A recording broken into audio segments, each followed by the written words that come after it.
RSS हर चीज को decide नहीं करती है और वो बीजेपी के मामलात में उनका कुछ नहीं होता है। तो मैं बताना चाह रहा हूं कि झूठ है। उस किताब में तीसरे नंबर पर 40 में तीसरे नंबर पर बीजेपी आती है।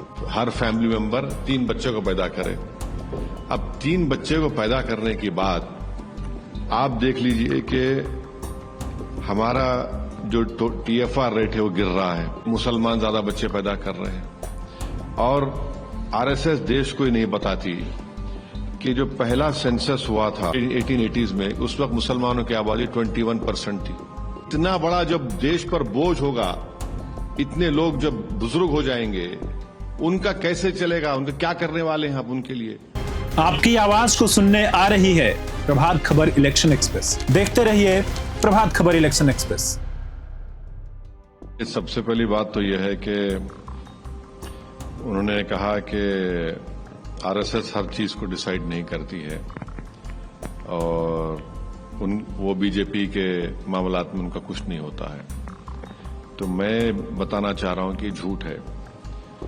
आरएसएस का सेंट्रल पब्लिकेशन हाउस है सुरुचि प्रकाशन।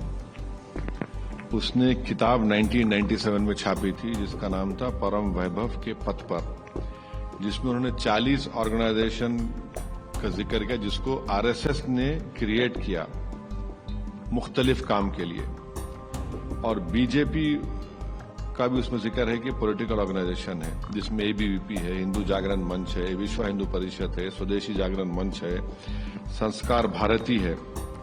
और उसका प्रीफेस आप पढ़ लीजिए और उस किताब में तीसरे नंबर पर 40 में तीसरे नंबर पर बीजेपी आती है।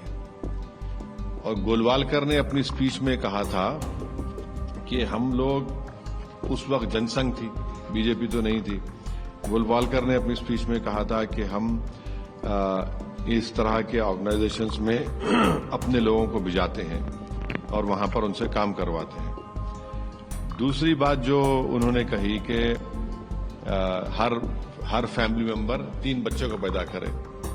अब 3 बच्चे को पैदा करने के बाद आप देख लीजिए कि हमारा जो TFR रेट है वो गिर रहा है। हाँ? और आप हमेशा से कहते थे कि मुसलमान ज्यादा बच्चे पैदा कर रहे हैं और आरएसएस देश को ही नहीं बताती कि जो पहला सेंसस हुआ था 1883 में, उस वक्त 1880s में, उस वक्त मुसलमानों की आबादी 21% थी। अब पार्टीशन हुआ, अब जाकर 14.5% कुछ है। तो ये आप हमेशा गाली देते रहे कि मुसलमान आबादी बढ़ा रहा है, ओवरटेक कर रहा है। इनके हर स्टेटमेंट में आरएसएस के आप कह रहे हैं कि 3 बच्चे पैदा करो आप। फिर ये लोग बोलते थे कि पॉपुलेशन कानून बनाया जाए कि जिसके 2 बच्चे ज्यादा होंगे उनको गवर्नमेंट जॉब ना मिले। इनके बीच आरएसएस के एक मेंबर ने राज्यसभा में एक प्राइवेट हाउस बिल भी पेश किया था। तो अब आरएसएस ये कह रही है कि 3 बच्चे आप पैदा करिए। तो हम ये जानना चाह रहे हैं कि अचानक तब्दीली कैसे आ गई, ये तब्दीली कैसे आ गई? और आपको याद होना चाहिए कि 2019 में 2019 में 15 अगस्त लाल किले से नरेंद्र मोदी ने कहा था कि पॉपुलेशन कंट्रोल की जरूरत है 2019 में। अब मोदी ये बात कह चुके हैं और मोदी ने कहा था कि छोटी फैमिली देशभक्ति है। फिर 2024 के चुनाव में नरेंद्र मोदी ने कहा था कि सबसे ज्यादा बच्चे ये लोग पैदा करते हैं। क्या भगवत इससे एग्री करते हैं?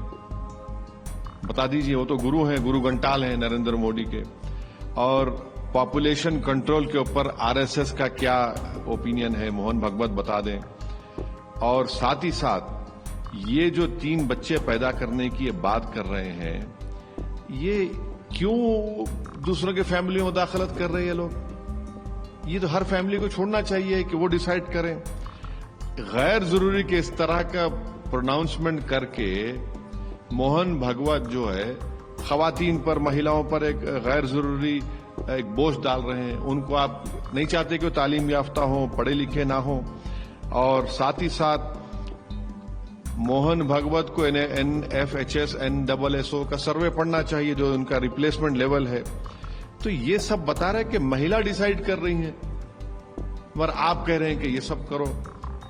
तो ये बातें हैं। और दूसरी बात जो मोहन भागवत और RSS नहीं बोलती है कि 60+ पॉपुलेशन हमारा भारत सबसे ज्यादा होने वाला है। 2050 में 20% हमारा पॉपुलेशन 60 साल के ऊपर होगा। 2061 में वो 25% हो जाएगा। तो अब इन लोगों की प्रोडक्टिविटी का क्या करेंगे आप? और मोहन भागवत देश को गुमराह कर रहे हैं ये कहकर कि जो डेमोग्राफिक डिविडेंड भारत में आज है, हमारे 60% आबादी हमारी यंग है, उसको आप नौकरी देने की बात नहीं कर रहे हैं, उसको प्रोडक्टिव बनाने की बात नहीं कर रहे हैं, उनको कैसे काम पे लगाया जाए, बल्कि आप कह रहे हैं कि 3 बच्चे पैदा करो। तो ये जो RSS की डबल स्पीक की पॉलिसी शुरू से रही है कि गुमराह करो और फिर नफरत पैदा करो, ताकि उनका जो पॉलिटिकल विंग है बीजेपी को उससे फायदा होता रहे। सर, कांग्रेस के उत्तर प्रदेश कांग्रेस के अध्यक्ष हैं, उन्होंने बयान दिया है अजय राय ने RSS को लेकर कि ये लोग की और इस पर क्या प्रतिक्रिया? नहीं, ये अब वो जो भी किसी पार्टी का नेता इस तरह की बात करता है उनको बोलनी चाहिए, मगर ये बात सच है ना कि ये लोग ज्यादातर लोग RSS की शादी नहीं करते हैं। अब उनका पर्सनल डिसीजन है, वो उनको जाने, मगर ज्यादातर ये लोग नहीं करते हैं शादी, सिंगल रहते हैं, बैचलर रहते हैं। ये है। और फिर आप ये रहते हुए आप बोल रहे हैं कि आप महिलाओं से कह रहे हैं कि 3 बच्चे पैदा करिए, और आप ये नहीं बता रहे हैं कि भाई 2050 तक हमारी आबादी 2050 में हमारी 60+ लोगों की आबादी 20% हो जाएगी। अब आप देखिए 75 साल की बात तो कर दिए कि न मैं रिजाइन करूंगा न किसी को मैंने कहा है। भाई आप जब 75 साल के आप पहुंच चुके हैं, 2050 में 20% आबादी हमारी 60 साल के ऊपर की होगी, 25% आबादी 60 साल के ऊपर 2031 में होगी। अरे आप इस पर तो बोल दीजिए कुछ कि इतना बड़ा जब देश पर बोझ होगा, इतने लोग जब बुजुर्ग हो जाएंगे, उनका कैसे चलेगा? उनका क्या करने वाले हैं आप उनके लिए? अजय राय जो बयान नहीं, वो उनको बताओ, वो बोल सकें, हम क्यों बोलेंगे? हम ये राजनीति में इस तरह के बयान देना, अब भाई उनसे पूछ लीजिए ना, असदुद्दीन ओवैसी से क्यों पूछ रहे हैं? मगर RSS के बहुत से लोग, वो लोग तो मेरे ख्याल से बैचलर रहना बहुत पसंद करते हैं।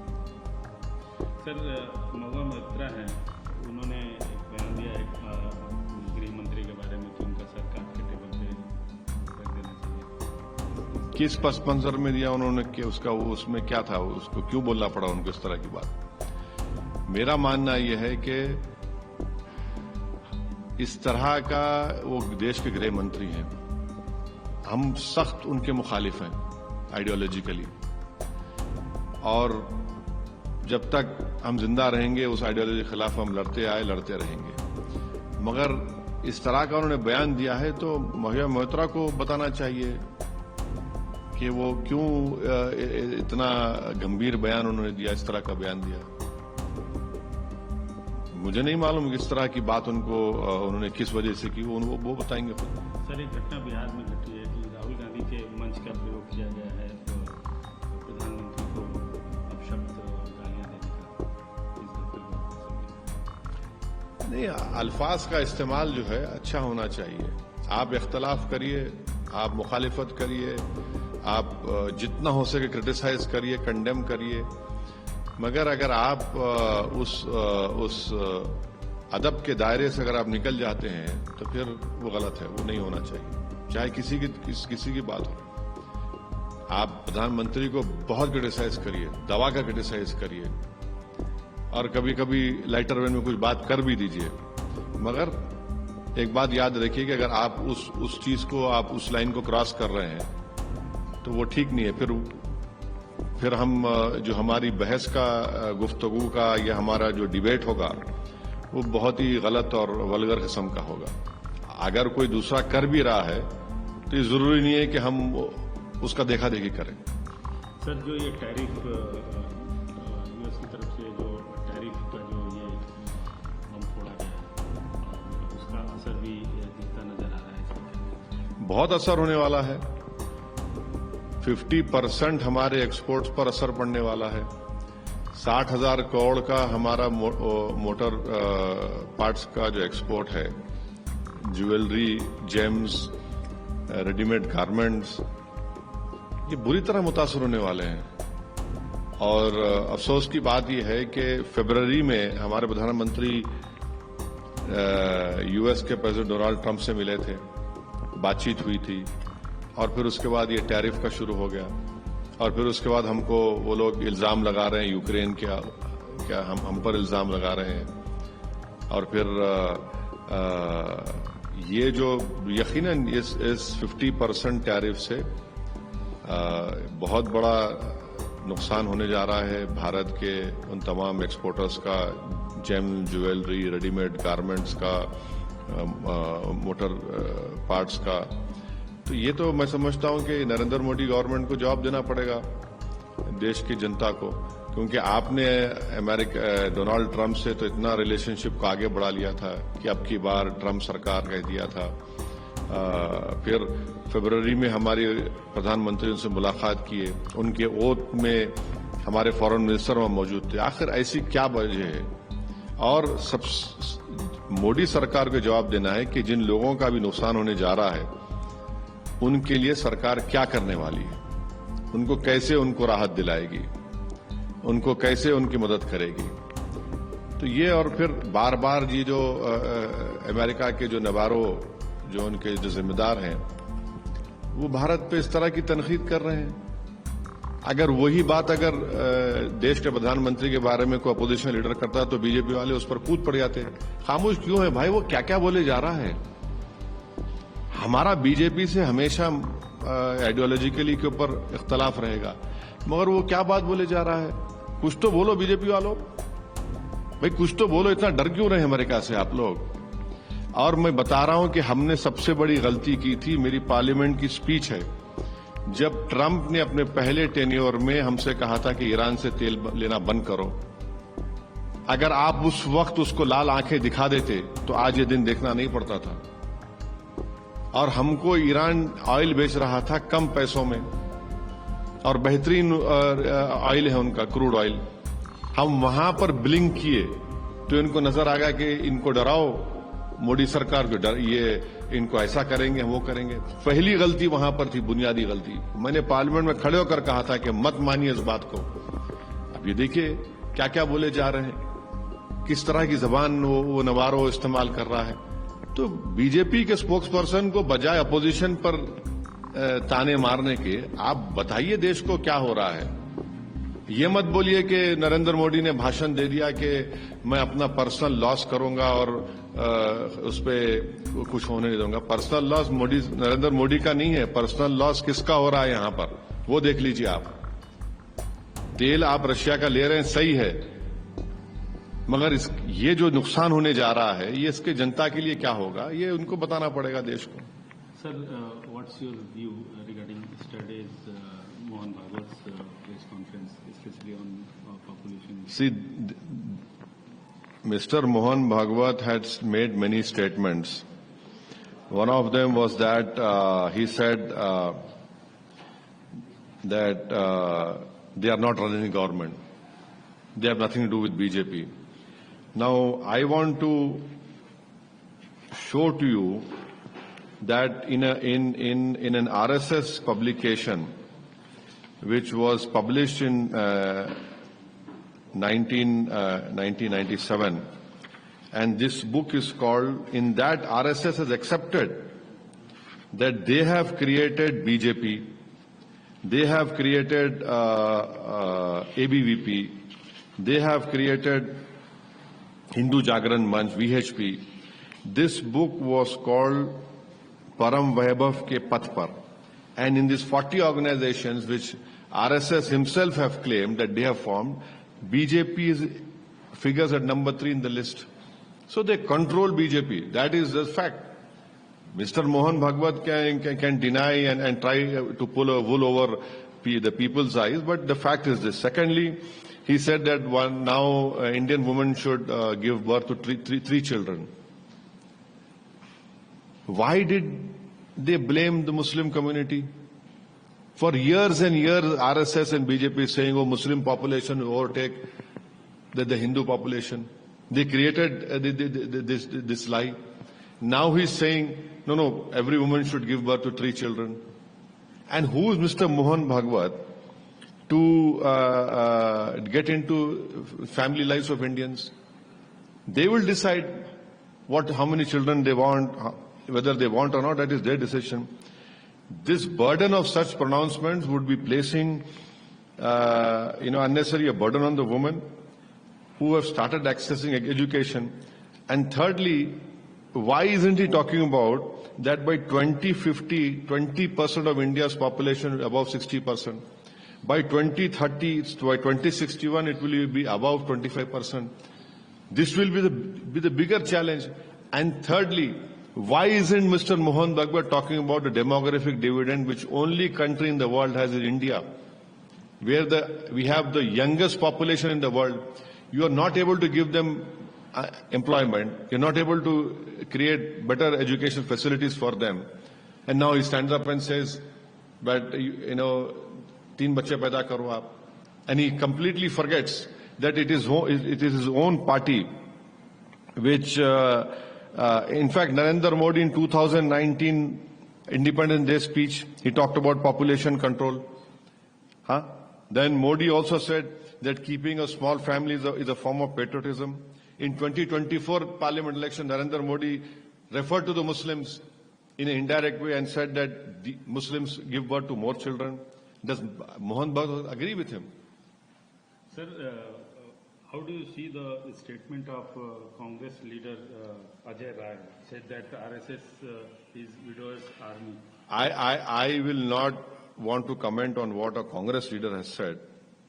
But what is the RSS locus on population control? Because many of the leaders are unmarried, they are celibate, and do they really experience, the sacrifices the husband and wife or family makes in raising a daughter or a son? So I don't want to comment on that. But majority of them don't believe in marriage. Also, that is also there. Sir, Mahua Moitra said Amit Shah's head must be chopped off and put on the table. You see, I don't know in what context the Honorable Member of Parliament from TMC had made such a statement. We have and we will continue to take pride in differences with Mr. Amit Shah. But can we say that can we use violence against Amit Shah? I don't think so. That that statement which you are saying, the Honorable MP has made from TMC, I think she is better to throw more light on that. But yes, we must oppose BJP, Narendra Modi and Amit Shah, and we must retire them politically. We must retire them politically. We must not give them the opportunity that they will decide when to leave politics. We must go to the Indian people, take them, more of them into confidence, so that next time BJP don't win election. That is how we retire them. That is how we defeat them. Sir, in Bihar, the Rahul Gandhi stage used as some people are abused the Prime Minister from there. What's your comment on that? You see, in politics there will always be differences. One must criticize, one must, even in lighter vein, crack jokes on your political opponents. But to abuse, I don't know why such language has to be used. Again, it is for that party to talk about this rather than asking me this question. So, your view regarding the tariff, Trump's tariff? No, these tariffs have started to hurt India's jewelry and gem industry. They have started to hurt our motor spare parts exports. They have started to hurt our ready-made garment industry. And the country wants to know how is it that when the Prime Minister met Mr. Trump in February of 2025, why didn't this government envisage, why didn't this government visualize, why didn't this government knew that this thing will happen? How is it that Great Britain could get an FTA? Why couldn't this government get it done? And what steps is the government taking to protect these industries? Because, they provide employment, they provide livelihood to thousands of people. They'll be the huge sufferers. Steel is suffering now. Unfortunately, this government didn't have that foresight to see that this was coming. And this is the responsibility of Narendra Modi government. And they're not even able to, BJP as a political party are not even able to reply back to Mr. Navarro, who day in, day out is talking about our country. And in fact, he even created an image of Narendra Modi. Now, if that image was used by the opposition parties in India, the BJP spokesperson would have gone hammer and tongs against opposition parties. But why is the BJP as a political party not able to reply to whatever Mr. Navarro is saying? Who is he to question us? The BJP as a party should reply to it. Why are they keeping quiet? Sir अंत में एक सवाल ये English में नहीं पूछूंगा. संबल पे report submit की गई है. संबल का जो वो है उस पर क्या कहना है? नहीं, रिपोर्ट में पढ़ा नहीं हूं और संबल तो निशाने पर है बीजेपी आरएसएस के. यह है कि इंसाफ की लड़ाई लड़ी जा रही है और कोर्ट में लड़ी जा रही है. हमको कोर्ट से उम्मीद है. हमको इंसाफ की उम्मीद बीजेपी और योगी नरेंद्र मोदी से नहीं हो सकती, क्योंकि वो लोग तो संभल में जो कुछ हो रहा है, इतने लोगों की वहां पर पुलिस फायरिंग में हत्या हुई है. अब जाहिर है रिपोर्ट क्या आएगी, कौन सी रिपोर्ट में क्या निकलेगा हमको मालूम है ना. तो उस रिपोर्ट से क्या है, आप तो वहां पर संभल को तो एक वहां पर आप जो आपका एजेंडा है हिंदुत्व का, उसको नाफिज करना चाह रहे हैं संभल में आप. और मुझे यकीन है कि संभल की आवाम मुत्तहिदा तौर पर उस एजेंडे को नाकाम करेगी. सर, बिहार में सियासी तापमान बढ़ गया है, रैलियों का दौर और यात्राओं का दौर जारी है. आप कब जा रहे हैं? नहीं, हम जा रहे हैं क्या. अख्तर ईमान साहब वहां पर रोज जनता के दरमियान में है. हमारे बहादुरगंज के कैंडिडेट, ढाका के कैंडिडेट जनता के दरमियान में भी, हम भी अब जाएंगे. कितने सीटों पे, अभी हर बार सवाल पूछने में आप बताते नहीं, कितने सीटों पे लड़ेंगे? अब तक तो तय कर लिया होगा आपने. नहीं, अच्छे खासे सीटों पे लड़ेंगे. आप क्यों फिक्र कर रहे हैं, आप मुतमईन रहिए. से बाहर भी नहीं, अच्छे नंबर पे लड़ेंगे. अभी तो हम लोग 2 बार लेटर लिख चुके हैं अख्तर ईमान साहब. अब जब कुछ हमको तो इलेक्शन लड़ना है ना. अभी भी आप उम्मीद कर रहे हैं इंडी? नहीं, देखिए, मैं सिवाय अल्लाह से किसी से उम्मीद नहीं करता हूं और अल्लाह हमारे लिए काफी है. हम लड़ेंगे चुनाव. लड़ना भाई, लड़ने में जो मजा है वो किसी और में चीज में कहां आता है हमको मजा. अगर अभी भी आपको न्योता दिया जाएगा तो जाएंगे इंडी? हाँ, अरे आपको कैसे मालूम कि दिया जाएगा या नहीं दिया जाएगा, हमको तो पता नहीं है. अगर दिया जाए तो लेटर तो आप लोग लिख ही चुके हैं. हाँ, तो क्या उम्मीद अभी बाकी है या उम्मीद टूट गई है पूरी? नहीं, उम्मीद अल्लाह से है हमेशा और जनता से के दरमियान में जाएंगे. अब नहीं मालूम क्या होने का, क्या करेंगे नहीं करेंगे, मगर अगर हमसे आप पूछ रहे हैं तो हम तो चाहेंगे कि बड़े ज्यादा नंबर की सीटों पर हम लड़े और पूरी ताकत से लड़ना चाहिए हम लोगों को. कब जाएंगे? अरे आप जाएंगे, अनखरीब में चले जाएंगे. प्रभातखबर.com, विश्वास वही, रफ्तार नहीं.